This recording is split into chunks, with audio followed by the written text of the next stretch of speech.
Write what you know. Mr. Edwards was a whiskey-nosed man who taught English at Gainsborough Comprehensive. He wore a green tweed jacket with leather elbow patches and was pretty crazy at the best of times, but today he was in overdrive. He scribbled his literary tip for the day across the blackboard in 4 giant powdery words. When he'd written the last one, he underlined it several times with a piece of red chalk and turned to face the class. Write. What? You? No. Edwards was emphatic. He spoke as if each word was a separate sentence, thumping his fist beneath his story-writing commandment as he retraced his steps. If you want to be a successful writer, then take heed. He stood before the class and looked at the students the way a farmer might observe his failed crops after the wettest summer on record. Morgan Wainwright yawned. He was busy writing on his desk. Nothing as profound as Edward's teachings, but still pretty impressive stuff. He had a knack for making words seem like they rhymed with other words, when they clearly didn't, especially rude ones. His head was down, dark hair dangling. He never even heard the teacher coming. Edward strolled across the wooden floorboards, hands behind his back.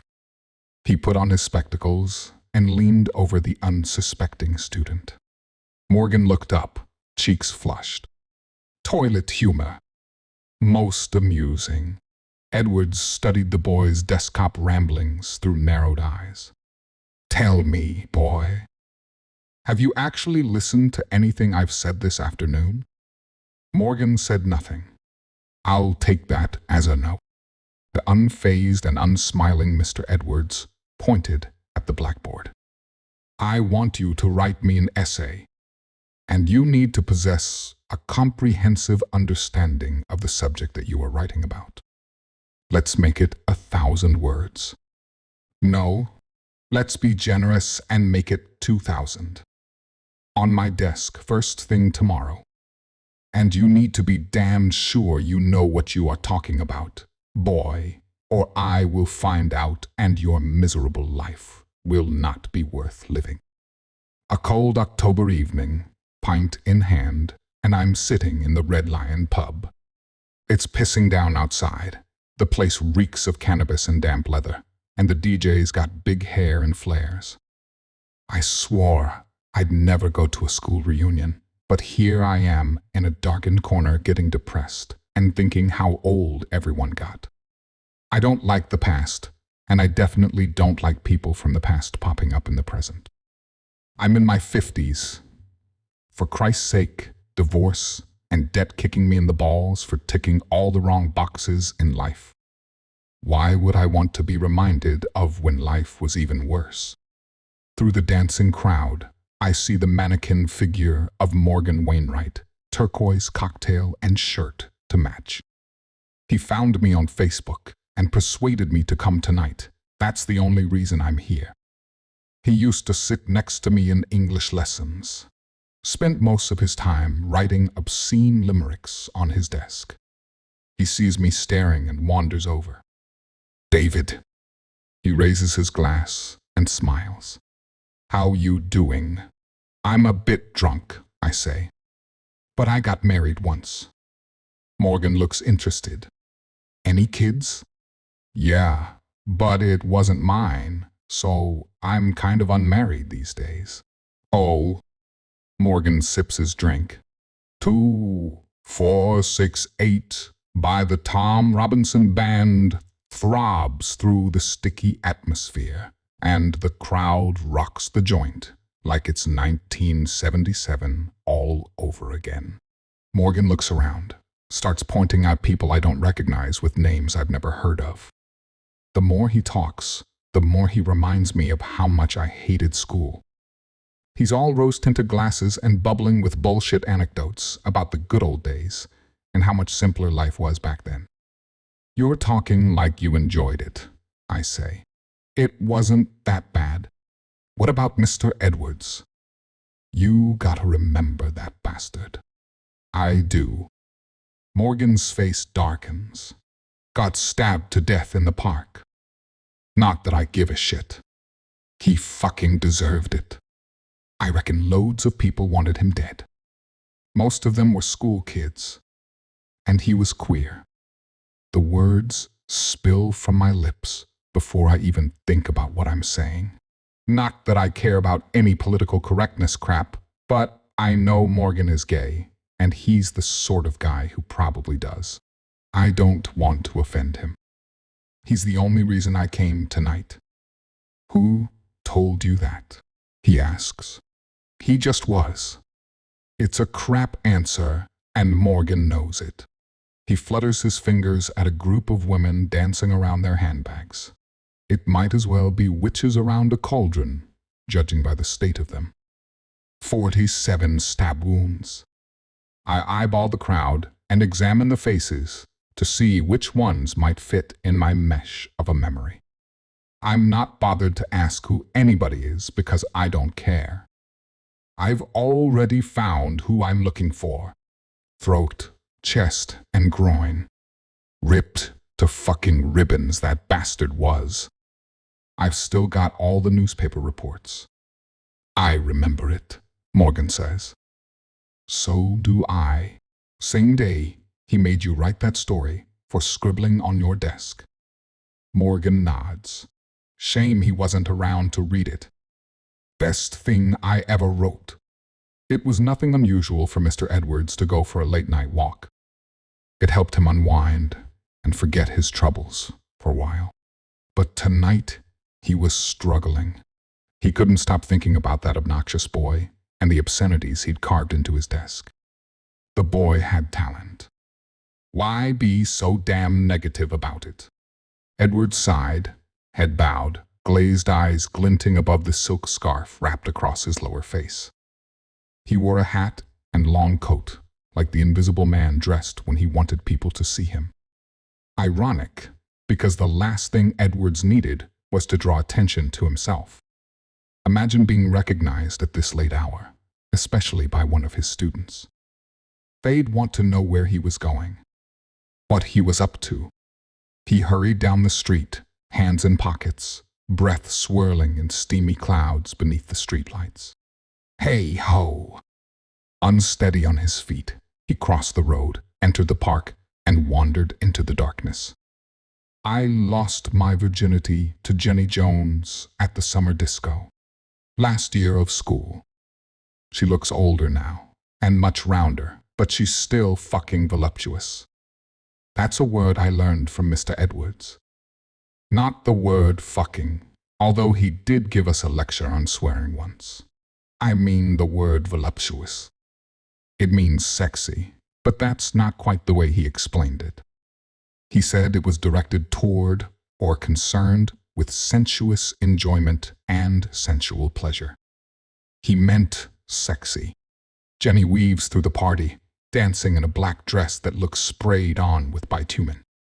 She escapes the crowd, her dance turning into a kind of hip-swaying feline walk. And what are you boys plotting? The sweetness of her voice hits a long-lost nerve somewhere deep inside of me, and I remember I loved her once, before the 5-second fuck behind the school hall. The spark kind of went after that. How you doing, Jen? Morgan asks. I'm well, thanks, she says. How about you? We're discussing the untimely demise of Mr. Edwards. I raise my glass as if toasting the memory, and for a moment, I wonder what my life would have been like if I'd married Jenny instead of the cheating bitch I ended up with. Jenny frowns and moves in closer. She leans over Morgan, her low-cut dress flashing ample cleavage. He was gay, wasn't he? That's what got him killed. Morgan rolls his eyes, checks his watch. Mr. Edwards could always find someone at this time of night. Kids out to make a few quid for not much work. Glue sniffers, usually. He didn't trouble himself with the morals of prostitution or underage sex. It was business, after all. Supply and demand. Basic economics. That's how capitalism worked. Edwards hummed random notes beneath his breath, the wet grass splashing beneath his feet. He thought of the boy writing on the desk. He wondered what the boy would write about in his essay tonight, and his cock jumped at the idea it might be 2,000 words of pure filth. Content with the thought, Edwards marched deeper into the darkness, toward the toilets behind the tennis courts. He approached the block building, a concrete square, metal grids bolted on the windows. It looked like a Nazi gas chamber. The glow of fluorescent light streamed through the open doorway, where a figure leaned against the wall, cigarette in hand. A plume of smoke poured from the boy's lips. He was in profile, a silhouette in the night. One leg bent, the sole of his foot flat on the wall. He turned his head. "You looking for business, mate?" Edward's pulse quickened. Blow job, 10 quid. Cigarette smoke swirled around the boy's head. "You want it?" Edwards unbuttoned his coat, unzipped his pants, hat, and scarf, still masking his face. "Yes, please." The boy stepped out the doorway, boot heels clicking on the paving. He flicked the cigarette into the darkness and walked with the same deliberate pace a certain teacher might use when creeping up on an unsuspecting student. The boy floated through the night, flashed a knife in the moonlight. It thumped into Edward's chest, hitting him so hard he toppled like a statue. And the boy was on him in a frenzied pummeling of serrated blade and torn flesh. They grappled like mud wrestlers, only this mud was warm and sticky and smelled like copper pennies. Jenny disappears as mysteriously as she emerged. Back on the dance floor, she flirts with some guy wearing star-shaped sunglasses and a stick on mohawk. Morgan examines his empty glass, looks at her, then back to me. What does she know about it anyway? Bet she doesn't know there were 47 knife wounds. I look at Morgan the way I used to look at Mr. Edwards, after reading a word I wasn't sure how to pronounce. "You know, they never even found his fucking cock." Morgan narrows his eyes, leans across the table. He looks haunted, as if he deals with people recalling gruesome homicides every day of his life. Did they really put that in the newspapers? Urban myth. I touch his fingers, cold and stiff. That's cruel. Yeah, but you wanted him dead, same as the rest of us. Morgan grips my hand. Mr. Edwards said I needed to be sure I knew what I was writing about, or he would find out. So I followed him into the park. I was going to watch him have sex with some kid and record every detail.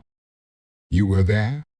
Morgan smiles, uncrosses his legs, and pulls a folded sheet of paper from his pocket. He slides it across the table. "Nowhere near 2,000 words, he says. But it's a pretty good description of what happened. I unfold the paper and read the story, words jumping out at me like punches to the head. I read and reread. Double-check the details. All written down in black and white. Every gory detail. He saw it all.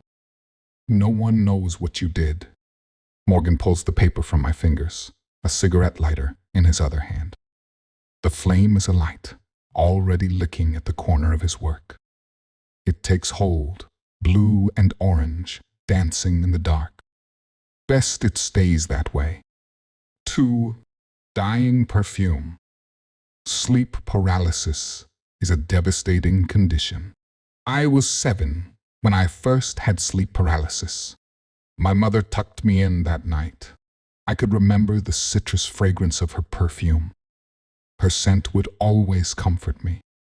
After she tucked me in, I quickly drifted off to sleep. The night seemed quiet, but the peaceful atmosphere in my bedroom didn't last. I woke up around midnight. A smothering sweat drenched my little body. I couldn't move my arms and legs. I could only move my eyes and my lips.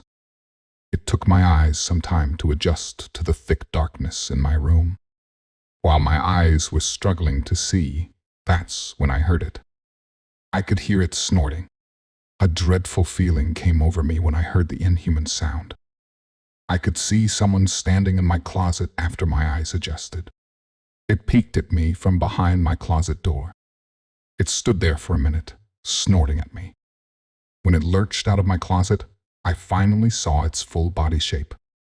Its elongated arms stretched out like tree branches. It was tall, but it had a feminine shape. It looked like a deformed 7-foot-tall naked woman. I tried to scream, but nothing came out. It felt like something paralyzed my vocal cords. After this shadowy figure stepped out of my closet, it stood in the corner of my room with its arms out. It would release a guttural, snorting sound every few minutes. The sound was sickening. It reminded me of someone hawking and spitting on the ground. I could see this figure. I'm listening to the horrible noises it's making while I'm paralyzed. The moonlight came in through my bedroom window. It illuminated a part of the shadow woman's arm. Her skin looked like mud. It didn't look burnt, just darker than dirt. All I could see was her one arm stretched out across my bedroom wall, bathed in the moonlight. My mind kept trying to figure out what she was. I thought I was looking at a demon for the first time. Or possibly the devil. Movement occurred, but not from me. I still couldn't move my body, no matter how hard I tried. It felt like invisible hands were holding my arms and legs down. The movement came from the shadow woman.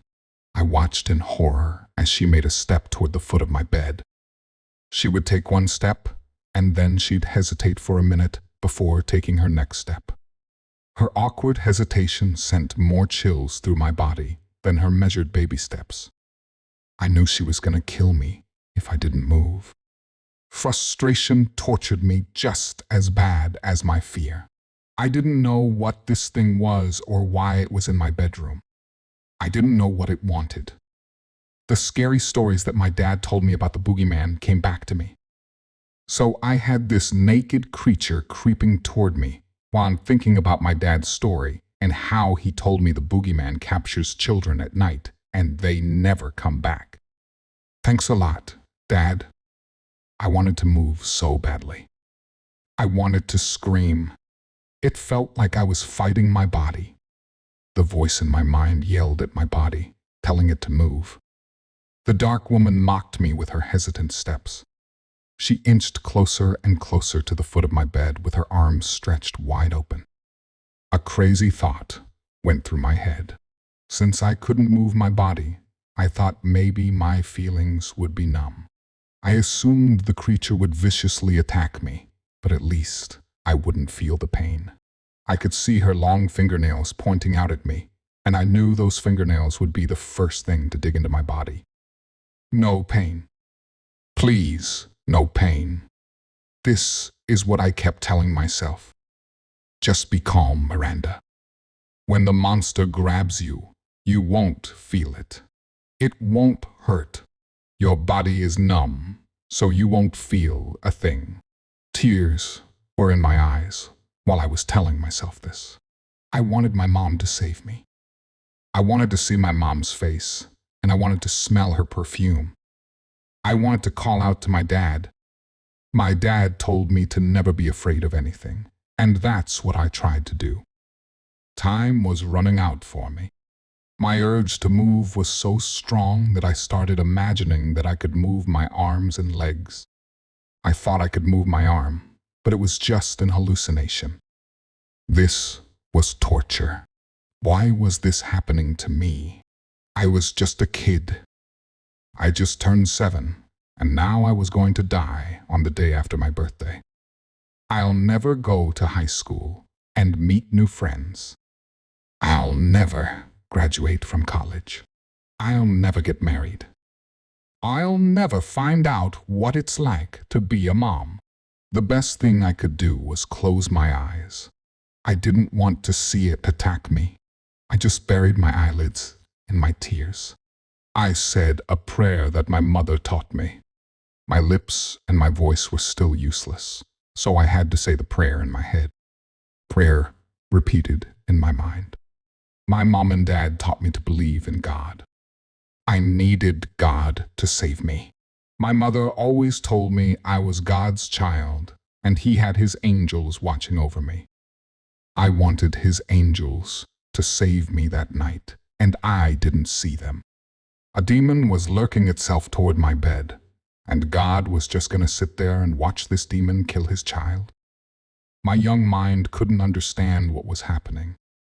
I thought the dark figure was a demon, a little girl who knew for sure she would die in her bed. More chills traveled up and down my spine when I opened my eyes to see the giant shadow woman standing over the foot of my bed. She changed her position. Before I closed my eyes, her arms were spread out as if she wanted to hug me. When I opened my eyes, she was standing motionless in front of me with her long finger over her lips. She was telling me not to make a sound. I couldn't make a sound anyway, so when I saw her holding her finger to her lips, it didn't matter to me. My situation turned upside down when I heard something else. Something unexpected happened. There was evil in my room. But the evil that stepped into my room was not the shadow woman. I remembered hearing the news reports of missing children in the town. My mom wouldn't let me out of her sight whenever we would go to the store. There were reports of a crazed man in a clown costume going around abducting children. The police were searching for him. They couldn't find him, but they found his aftermath. They found 2 missing children dead in a wooded area. As a child, I couldn't completely comprehend the danger. When you're a child, you want to play with your friends. I wanted to play with the other little girls in the neighborhood. But my mom would always keep me close to her side. On my birthday, I went to an amusement park, but I couldn't enjoy myself because I would go from being in my mom's arms to being in my dad's arms, constantly being carried around the park like a doll. I hated this smothering, overprotective behavior from my mother. She passed her paranoia to my father, who would normally allow freedom in my playtime. My childhood freedom ended for a little while because of this child-killing bastard. Somehow the killer entered our home through the basement window. He stayed hidden in our home for 2 days. This is how he broke into other people's homes, and he would hack into alarm systems and shut them off. Most of the missing children news reports involved children being taken from their homes in the dead of night without their parents even knowing what happened. A few days later, they'd find out that their child's naked body was found in a nearby pond or in a dumpster. Mothers and fathers were losing their babies to a middle-aged, 6'5", 250-pound psychopath in a clown outfit. We didn't know that the psychopath clown broke into our home 2 days ago and was hiding in the basement. I was the only child, so he thought one little girl in the house would be easy prey. He picked the wrong house that night. I heard him creeping down the hallway right outside my bedroom door. His footsteps were quiet but clumsy. The hardwood floor in the hall would always creak. My bedroom door creaked open, and I saw this tall shadow standing hunched over in my doorway. I remembered hearing my pounding heart. My eyes shifted between the killer clown and the dark shadow woman. I couldn't believe I was seeing these 2 nightmarish figures standing in my bedroom. One figure was evil, while the other was good. I saw his clown makeup. He had a red-painted nose, and he wore a pair of sunglasses over his chalky white face. I could see he had a beard. He had on a pink afro wig, and he was shirtless. He had an opposing physique, like a wrestler. I also saw a massive tattoo of a wolf's face on his chest. The large butcher knife he clutched in his right hand immediately caught my eyes. Even in the darkness, I could see the knife's serrated blade gleaming. He was so big that he blocked out my doorway. I didn't know what to do. There was nothing I could do but just lay there, helpless. I started imagining that I could scream for help. My imaginations were cruel. I hated my body for not moving. I hated my voice for not letting me scream. He knew I was awake because he spoke to me. "Hi there, little princess. I'm your new friend. Your mommy went away, and she asked me to take care of you." When he said my mom went away, my heart sunk deep into my chest. As he got closer to my bed, I could see something dripping off the knife, and I didn't want to know what it was. When the child killer spoke to me, his voice didn't fit his body. His voice sounded androgynous. It had a deceivingly calm, feminine quality. It's terrifying to see a mountainous man in clown makeup talk softly down to you through a teenage girl's voice. I kept thinking about Pennywise from the movie. But imagine Pennywise if he was shirtless with the body of Dwayne "The Rock" Johnson. I closed my eyes again when I saw the killer towering over my bed, getting ready to bring his butcher knife down on my face. I expected to feel cold, sharp steel slice through my nose, but none of that happened. I shut my eyes, but I couldn't keep them shut for long. Child killer had so much of my attention that I forgot about the shadow woman who was still standing at the foot of my bed. I remembered hearing the man scream out a curse word, and then I heard a snap. I could still make out through the darkness what was happening. I saw the killer clown's arm hanging in another direction. I'll never forget his guttural, blood-curdling scream that pierced my ears. His scream echoed throughout our home. I thought that even the neighborhood could hear him. What happened next made me almost pass out from shock. I saw the dark shadow woman lifting the child killer by his throat. She hurled him into a wall, and a penetrating thud shook my bedroom. I kept hearing the man begging for his life, and he sounded so pathetic. He kept screaming out, "What are you? Please don't kill me, Mom." But the dark woman had no mercy on him. She bludgeoned him with his knife. I watched her break both of his legs.